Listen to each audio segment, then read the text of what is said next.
former Army Intel Captain Jeremy Hunt joins us now. Not a hero. No.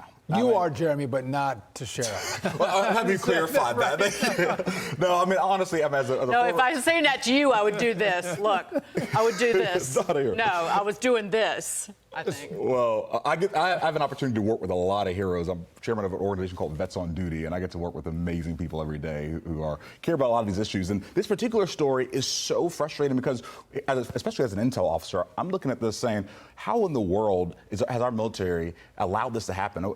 If a military that can't keep its secrets is a military that is not ready to fight and win our nation's wars. And there should have been so many more, as we talked about, there's so many more guardrails in place so that this didn't happen.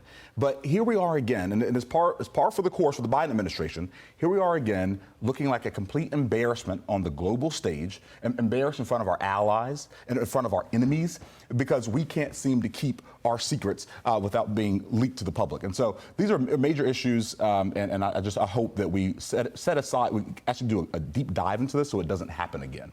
I'm not a fan of Joe Biden and his policies. I'm not a fan of the clown car show that he has going on in the administration, but I'm an American. I don't want our secrets to be exposed. I'm so damn angry that this happened, and it seems like no one really cares. It doesn't seem like anyone's going to be held accountable, or they're not going to change their procedures inside the Pentagon to make sure our secrets are kept safe. Yeah. I hope that members of Congress get a lot of oversight of this. I mean, we need to be asking the tough questions about why is this happening? Why has this? I mean, and of course, this is not just an isolated incident. I mean, we've been seeing issues like this for a while now. And of course, all the stories we talked about, we can't keep spy balloons from them coming over our airspace. I mean, it's just been such a mess coming out, and it comes from the top down. We have a commander-in-chief who is not making sure that our military is ready for the next fight, and that's the problem. One of the things that bothers me potentially is reading some of the responses to this leak, this huge breach. U.S. intel agencies may change how they monitor social media chat rooms after missing leaked U.S. documents for weeks. Rather than working on keeping the classified top secret information inside and protected, they're going to work on, well, combing the internet and potential censorship, right? That's the implication. And Secretary Esper put it earlier. He said we have an over-distribution problem, and that's exactly right. Too many people have access to too much of our highly sensitive information, and so when that happens, all this stuff is getting leaked, and it's just crazy that we're trying to look at that on the back end on social media apps now.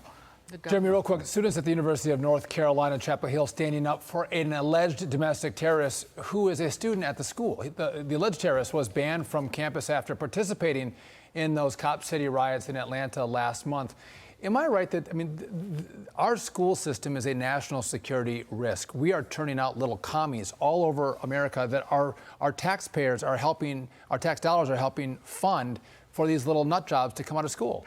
What's crazy is that we have, the irony is wild to me. We have law students who are not upset that law enforcement officers were attacked and were shot, and back in my home state of Georgia where they had fireworks thrown at them. No. They're upset that one of their own who has ties to that protest, which was really a violent riot, honestly, that has ties to that, is being thrown out.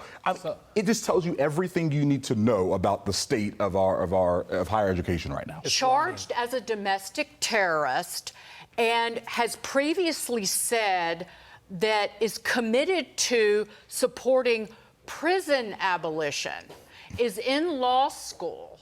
So this is who UNC Chapel Hill is educating, and these 100 or so students are upset that a accused domestic terrorist can't go to school until this is resolved. Yeah, amazing. And by the way, this person too, 2 other times in previous years, 2 other times has also had ties to serious kind of violent protests and everything else in North Carolina. I mean, so it's crazy to me that what actually gets to law students getting upset is when one of their own is finally held accountable.